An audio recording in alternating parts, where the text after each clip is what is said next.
This Sarah Grace Patrick situation is crazy, with many questioning if this viral crying 17-year-old girl killed her parents for internet fame and attention. Donald Trump's now using tariffs to interfere in the criminal trial of the former president of Brazil, but it's also really bigger than that. As $2 billion in terrorism prevention funds have been held up, we've got Trump's war on FEMA putting American lives at risk, and Trump's Alligator Alcatraz is horrifying and getting worse amid AI hoaxes and fake MAGA tours. We're talking about all that and much more on today's brand new Philip DeFranco show. You daily dive into the news, starting this Sarah Grace Patrick situation is crazy. So there's no reason you should have known about Sarah before this. She's a 17-year-old from Carroll County, Georgia. But for months now, Sarah's been posting videos on TikTok grieving her mother and stepfather who were killed in February. They're posting videos captioned, "What do you mean I can't call my mom?" and "Why me?" As well as longer ones with video of them saying, "They don't know it, but a year from now, me and my 5-year-old sister would find them wrongfully shot dead in our home and won't get to watch me graduate high school, see me walk down the aisle and couldn't even say goodbye." But after all of that, we got this press conference. Sarah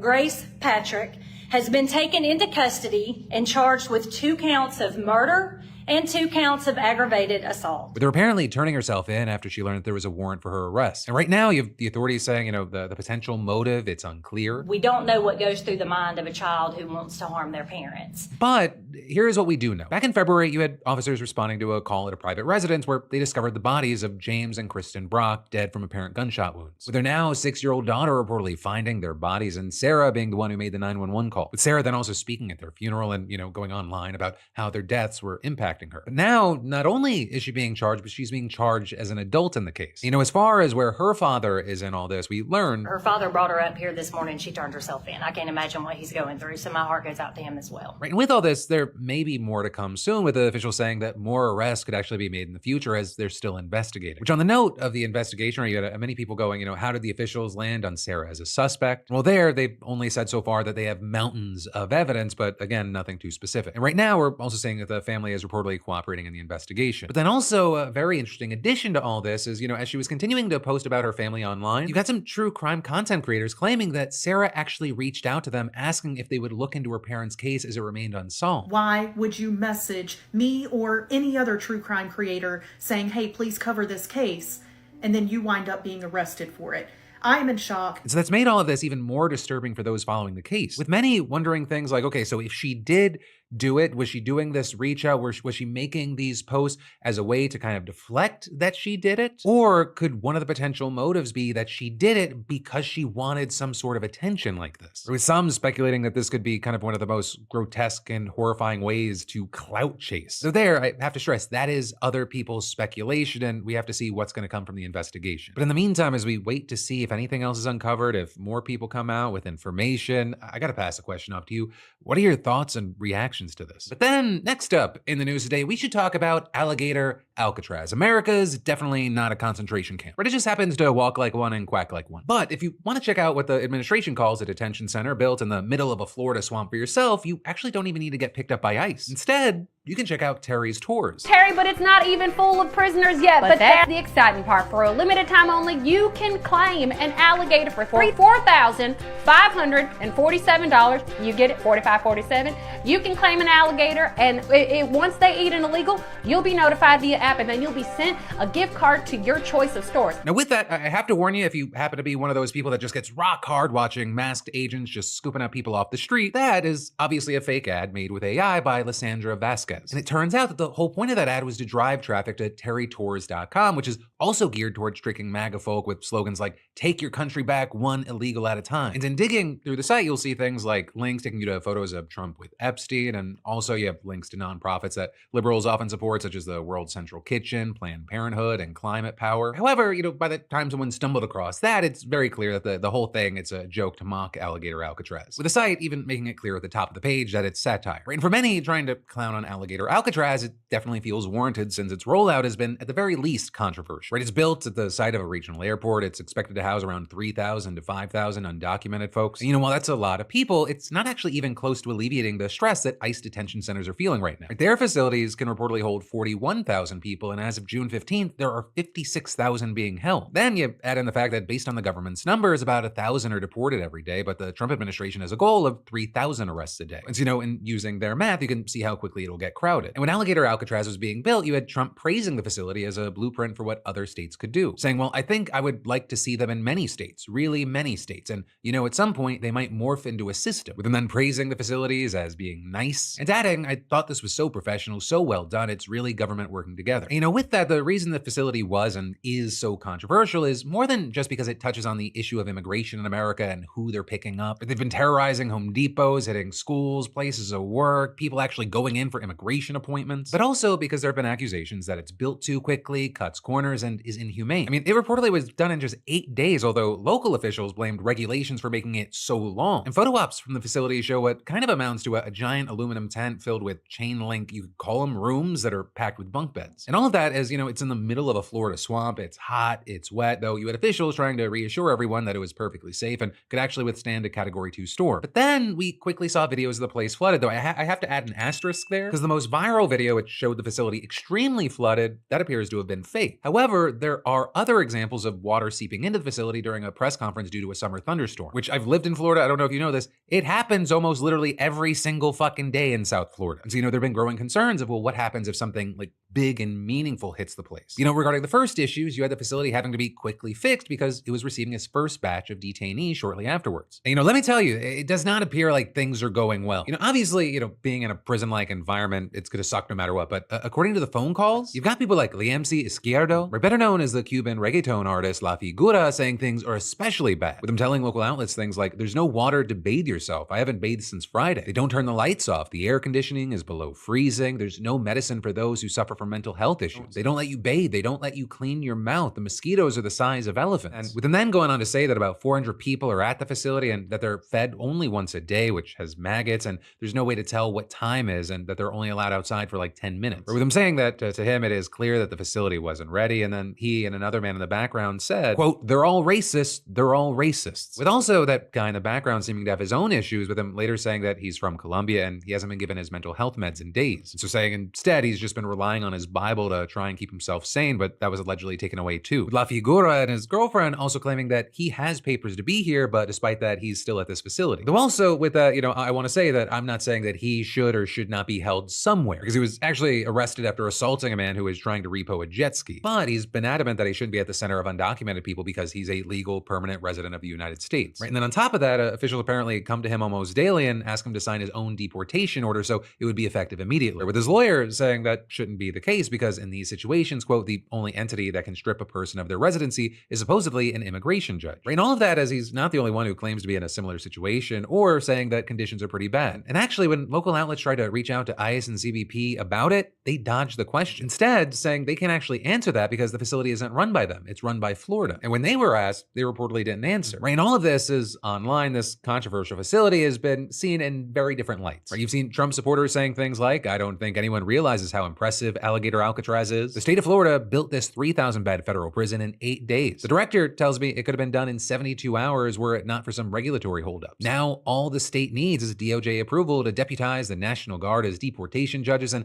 this will become the most efficient deportation center in American history. Though that, as critics have called it a concentration camp and said things like it's sickening how much Trump and others have joked about people getting eaten by gators while out there. Though all of this says it's possible that this might become popular for the administration and we might see similar facilities popping up all over the US. But for now, we're gonna have to wait to see how this continues to unfold. And then I've got more news for you in a second, but gotta take a second to thank a sponsor. And with that, say, y'all, summer is officially upon us and you need to get out more. And we've been giving out $500 every week for over a year thanks to our sponsor at SeatGeek, and somehow some of y'all still haven't entered for free. And the lineup right now is stacked. Lady Gaga, Coldplay, Tyler the Creator, The Weeknd, Beyonce, Morgan Wallen. I mean, it is a wild time for live events. And it's been so cool to see many of y'all just winning the $500 SeatGeek weekly giveaway and using it to hit up concerts, games, Broadway shows. I mean, y'all are out there living your best lives. And so if you haven't entered yet, it takes like 2 seconds, and next week's $500 winner, it could be you. So with that, I'll say, for the uninitiated, SeatGeek is the #1 rated ticketing app with over 28 million downloads and tickets to over 70,000 events, sports, music, comedy, theater, you name it. And for first timers, you download the app, scan the QR code or hit the link in the description and use code Phil for $20 off your first ticket purchase. But then also, and this is key, add code PDS to your SeatGeek account as well, and that gets you $10 off of any ticket and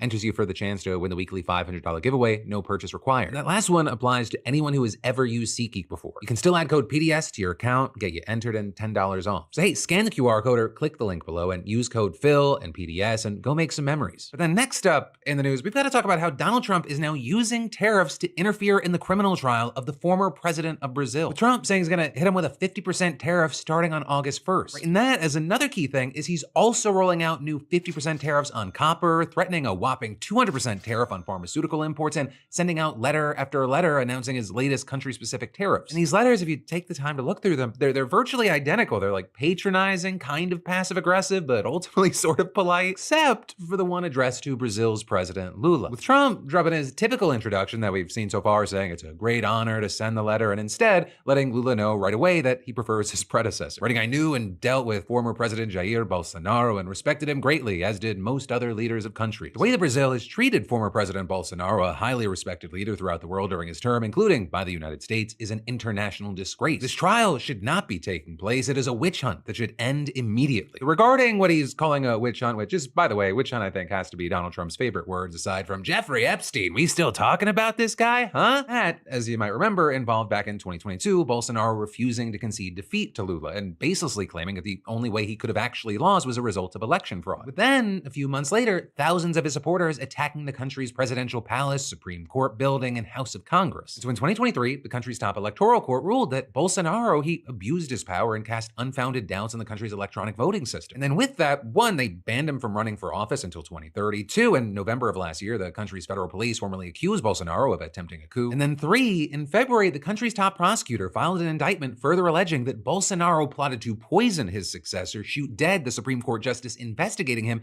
and reinstall himself as the country's leader. Notably, around the same time, the Trump Media and Technology Group, which is majority owned by Trump and runs his Truth Social site, they sued the Brazilian justice deciding whether or not to arrest Bolsonaro. By the way, one was also the same judge that Bolsonaro allegedly planned to assassinate, and two is the same judge that publicly clashed with Elon Musk over his refusal to comply with court orders to block certain accounts on X. And so with that lawsuit, you had Trump actually accusing the judge of illegally censoring right-wing voices on social media, though it was seen more as an attempt to pressure him on the Bolsonaro case. That said, though, we did also see Trump making this censorship claim again in his tariff letter, with him accusing Brazil of what he called insidious attacks on free elections and the fundamental free speech rights of Americans, with him specifically referring to the actions of the Supreme Court. And then beyond that, Trump included a paragraph with some of the same language that's in the other letters, saying if for any reason you decide to raise your tariffs, then whatever the number you choose to raise them by will be added to the 50% that we charge. And adding, please understand that these tariffs are necessary to correct the many years of Brazil's tariff and non-tariff policies and trade barriers causing these unsustainable trade deficits against the United States. The deficit is a major threat to our economy and indeed our national security. Though then notably, Trump also added something that we haven't typically seen in the other letters, a warning that he was directing the U.S. trade representative to immediately initiate a Section 301 investigation into Brazil, which is basically just an investigation into trade policies thought to be unfair or in violation of existing agreements. But then with all of that said, on the other side, as far as Lula, he apparently was not having it, with Lula sharing a statement on social media and his government's website taking each of Trump's claims point by point. Right, as far as the idea of interfering with Bolsonaro's trial, you had him saying, judicial proceedings against those responsible for planning the coup d'etat fall exclusively under the jurisdiction of Brazil's judicial branch. And then on the censorship question, which I will say has been a subject of real debate in Brazil, you had him responding, in the context of digital platforms, Brazilian society rejects hateful content, racism, child pornography, scams, fraud, and speeches against human rights and democratic freedom. In Brazil, freedom of expression must not be confused with aggression or violent practices. All companies, whether domestic or foreign, must comply with Brazilian law in order to operate within our territory. And then finally, and possibly the most important as far as the reality of the situation, the meat and potatoes, you had him correctly pointing out that the U.S. doesn't actually have a trade deficit with Brazil, saying statistics from the U.S. government itself show a surplus of $410 billion in the trade of goods and services with Brazil over the past 15 years. And so then with that, he said any unilateral tariff increases will be addressed in accordance with Brazil's economic reciprocity law. But ultimately, we are going to see what happens, and whatever happens, it's going to matter, right? Because the United States is actually Brazil's second largest trading partner after China. And the value of Brazil's currency, it already fell more than 2% against the dollar after Trump's announcement. And then also with everything that we're talking about, it's important to note that it's not a singular thing. Or something I think it's important to note is that Bolsonaro is not the only reason that Trump's mad at Brazil. Because Brazil, it's part of the BRICS group of nations. It's the B. It also includes Russia, India, China, South Africa, and some other partner states. And on Sunday, BRICS issued a declaration condemning the U.S. increase in tariffs and the strikes on Iran, to which you had Trump responding that any country aligning themselves with the anti-American policies of BRICS will be charged an additional 10% tariff. Right? And that is on top of the just generally confusing tariff situation right now. Because back in April, Trump rolled out that sweeping 10% tariff on nearly all U.S. trading partners, with him then also announcing what he called reciprocal tariffs on certain nations that went as high as 50%. But then when the market plunged and everyone was like, what the fuck? Trump then put a 90-day pause on most of the tariff hikes, just keeping that 10% baseline tariff in place. I'm saying that the U.S. would then use that time to get better trade deals, and even claiming at one point that he would make 90 deals in 90 days. So maybe he meant 90 concepts of deals in 90 days, because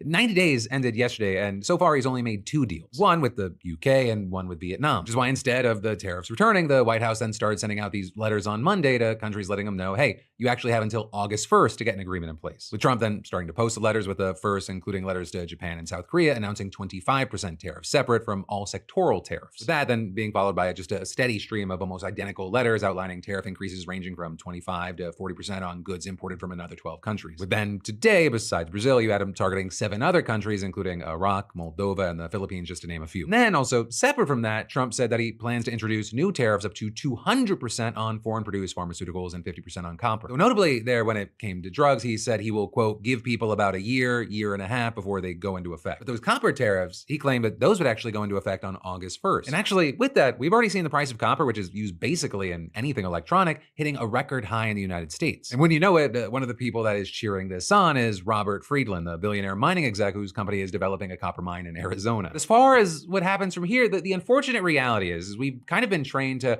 go, hey, we have to take this seriously, but also we have to kind of assume they're meaningless and may change at a moment's notice, with many just left in this really uncomfortable, confusing situation. Right? Is it a taco situation or a not taco situation? Because many of the markets, many world leaders, they kind of have seen Trump as the bluffer in chief, at least over a long period of time, often, creating a situation where there's a problem and then stopping the problem and then acting like he solved the problem. But who knows? Probably only Trump, and maybe not even Trump. And then I've got more news for you in just a second. But first, I gotta say, growing up, the advice was often trust your gut, and I've applied that throughout my life. But nowadays, the cheddar isn't just about trusting your gut, but what your gut health means for your immune system, digestion, and even your mental health. And while you've got the internet stacked with companies making tall claims, there's one company that stands out for scientific integrity and transparency, and that is today's sponsor, Seed. Right, specifically, Seed's DS-01 Daily Synbiotic, the only thing that saved my stomach from full-on digestive meltdown. And what makes DS-01 different is it's a synbiotic, not just a probiotic. It combines prebiotics and probiotics to support a healthy gut and overall health. And they bring the receipts with actual peer-reviewed research. I'll say, not alone, right? This stuff has a cult following for a reason. It actually does what it claims. And so if you're ready to cut through the noise and truly nurture your gut health, give DS-01 a shot, especially because Seed's giving y'all 25% off your first month, and you'll receive this 30-day supply, refillable glass jar, and a travel file. And after that, they send sustainably packaged refills. So if you're ready to upgrade your gut, scan the QR code or go to click that link below and use code DeFranco25 for 25% off your first month plus free shipping. Seriously, your future digestive system will thank you. But then next up in the news today, there is a question out there right now, and that is, why is FEMA holding up over $2 billion in grants to fight terrorism? And in fact, there are billions of more dollars in essential emergency funds that are nowhere to be seen as top Trump officials continue to call for the agency to be dismantled,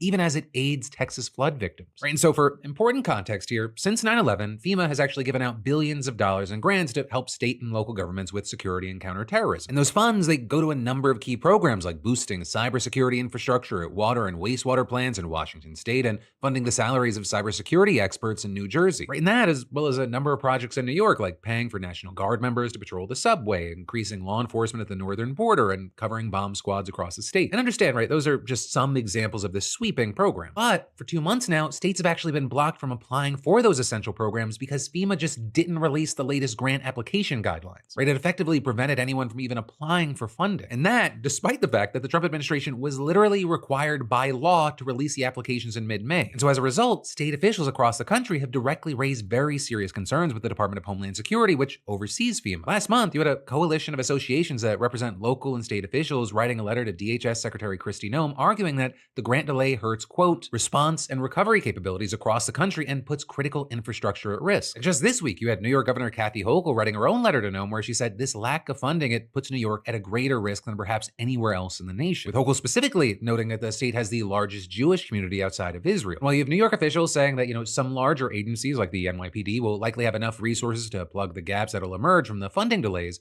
smaller agencies that rely more heavily on federal funds, they're not going to be that lucky. And so, for example, you had Jackie Bray, the commissioner of the New York State Division of Homeland Security and Emergency Services, explaining there is certain training for SWAT teams, bomb detection squads, and chemical or biological responses that would just stop happening. And saying this is exactly the wrong moment to start cutting the funding that keeps our local emergency managers, counterterrorism teams, and targeted violence prevention experts functioning. But despite those very serious concerns, NOM and other DHS officials have refused to say when the grant application guidelines will actually be published so states can start applying. And when asked about a possible timeline, you had a DHS spokesperson giving the classic response that we've seen so many times from this administration, where he's saying that it hasn't happened because you have agency leaders trying to ensure the funding, quote, does not go to fraud, waste, or abuse as in the past. Let's say, sooner than later, they get out of their own way, they set this up. Once the counterterrorism grant guidelines are eventually released, there are widespread concerns that the Trump administration is going to withhold those essential funds from blue states that refuse to bend to the president's will on key priorities. And that's not just some unfounded concern. The administration has essentially promised that they're going to do that. Right? I mean, back in March, the DHS changed the terms and conditions for grants to require that all recipients cooperate with Trump's immigration enforcement efforts. So after 20 states filed a lawsuit arguing that the move was illegal and could cause irreparable harm, the Trump administration limited the terms to just certain grant programs. With the Times then reporting that it's expected that those requirements will be included in the new guidelines for the counterterrorism grants. But also, importantly, it's not just the counterterrorism grants that are being held up by FEMA. Reportedly, despite the May deadline to start the application process, the agency has also failed to open applications for what's been called an enormous suite of grants totaling billions of dollars. Grants that reportedly many states rely on to pay for basic emergency management operations. And you've got experts saying this delay seems to be totally unprecedented and there's no transparency about why it's happening. But what we do know is that this comes amid a broader effort by Trump to dismantle the agency entirely. Right? It's a goal that Trump has repeatedly reiterated, saying last month that he wants to phase it out after this year's hurricane season. And in addition to DOJ-led efforts that have resulted in FEMA losing almost a quarter of its full-time staff, the administration has also started to cut funding for a number of essential grant programs. With, for example, back in April, FEMA rescinding a grant program to help state and local governments reduce hazard risks, and that including hundreds of millions of dollars that have already been promised to recipients. Additionally, the agency has cut hundreds of millions of dollars in funding for flood mitigation grants and axed a program that would have given over $500 million to those efforts, which is a move that is especially notable given the recent floods in Texas that have killed at least 120 people. And last month, NOM started mandating that every single grant and contract above $100,000 receive her personal sign-off, which is a move that experts say will dramatically slow down the agency's massive multi-billion-dollar grant system. And now, as a result of all this, you have state and local leaders nationwide worried that they're not going to have enough money to plug the gaps caused by the delayed federal grants, especially for more rural and low-income communities that have smaller tax bases and fiscal reserves, as well as states like North Carolina, which is still recovering from Hurricane Helene, which federal grants make up over 80% of the state's emergency budget, and most grants are given to local agencies. And actually, some states have explicitly outlined how these cuts will hurt their residents. With, for example, leaders in Colorado saying that many counties will need to cut essential employees who coordinate the state's emergency management response. And in Alaska, you have emergency officials saying they'll need to find alternative sources to pay their workers who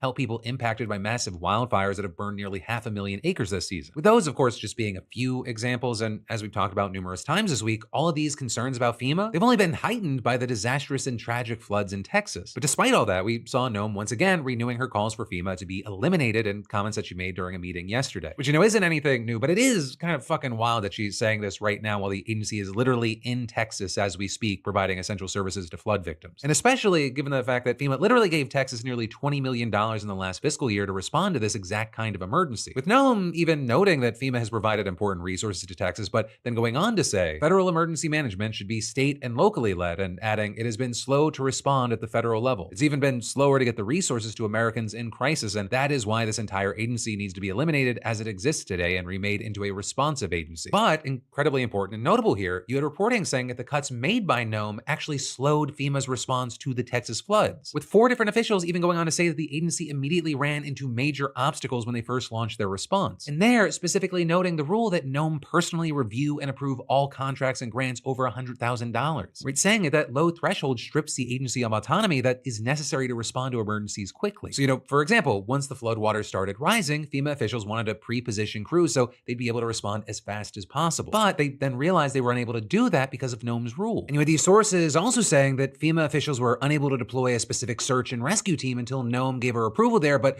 she didn't do so until more than 72 hours after the flooding began. Though then with that, you had a DHS spokesperson pushing back, saying that NOAA didn't need to authorize those teams because the department was using other DHS search and rescue resources. But then also beyond that, you had the sources reportedly saying that a request from Texas officials for aerial imagery to help search and rescue operations had been delayed because NOAA had to approve a contract first. And all of that is callers have faced longer wait times at a FEMA call center because NOAA hasn't approved a contract to bring in additional staff. With then, in response to these alarming allegations, you had a DHS spokesperson just reiterating the same statement about how the agency is rooting out waste, fraud, and abuse and is reprioritizing appropriated dollars. So we did later see the department slamming that reporting on X, calling it a fake news lie and repeating the claim that the other federal assets were mobilized immediately. And so then all of this taken together, it just underscores the deep concerns about FEMA's ability to respond to emergencies now and in the future. So all of this is you have experts saying the real impact that we're seeing, it's not going to be seen until it's too late. And there, I'll say that's very likely true, not only here, but in so many different places. Right? Because when you're talking about the people that are preparing and responding, so many of them are invisible people. They are the people that you never think about until something goes wrong. But hey, for now, we'll have to wait to see how this plays out, though it does feel like we're just playing a dangerous game of fuck around and find out. But hey, that's the news, a little sprinkling of my opinion at the end, and I'll pass the question off to you, whether you agree or disagree with me. What are your thoughts here? But then next up from that today, as we're starting to wind things down, let me tell you a different kind of story and say we just got approval for the first ever treatment for malaria in newborns, which I think a lot of people watching do not understand how fucking monumental this is. Because most likely, in our day-to-day lives, we're not worried about malaria. But malaria, which, is a deadly mosquito-borne illness that despite being both preventable and treatable, killed over 500,000 people in 2023. And the huge thing with that is the most vulnerable of that group, they're children under the age of 5. They made up about 76% of all malaria deaths in the WHO's Africa region. But now, you're getting the news today that the Swiss nonprofit Medicines for Malaria, in collaboration with the drug company Novartis, they have developed a drug to treat malaria in newborns between 4.4 and 11 pounds. It's now been approved by the Swiss medical authorities, and you have Switzerland's health regulators saying in a statement, the newly authorized product addresses a critical treatment gap for one of the most vulnerable patient populations, young infants suffering from malaria. Right, and a big thing is that before this, malaria cases in babies, they were treated with formulations made for older kids, which it can just be unsafe because infants' liver functions are still developing and their bodies process medicine differently. Right, and so with that, we know that this new drug, it has some recognizable parts, like notably it contains a combination of established anti-malarial drugs. It's also, in addition to being just considered much safer, it has other bonuses like being dissolvable, even in breast milk, as well as, things like its flavor to make it easier to feed to infants. And, just all in all, a treatment like this is incredibly important because, yes, there is a preventative malaria vaccine. In fact, the vaccine was met with unprecedented demand in the 19 countries it was rolled out in by April. But that vaccine, it can only be given to kids 5 months and older, meaning that the newborns, they couldn't receive a preventative measure. And so you have many in this space just relieved. And now, as far as how the company is planning to release the drug, it's reportedly largely on a not-for-profit basis in places where malaria is endemic. Right? And notably with that, the authorization here was made in collaboration with regulatory authorities in 8 African countries, including Kenya, Uganda, and Nigeria. And according to Swiss medical authorities, individual countries are expected to approve the use of this treatment within 90 days after it's submitted for regulatory approval to make sure that the drug is accessible as soon as possible. So a great development, promising news, and just yet another example of why we cannot abandon scientific research, especially in medical fields. But then, my friends, you beautiful bastards, it brings us to the end of today's show. Thank you for being with me for another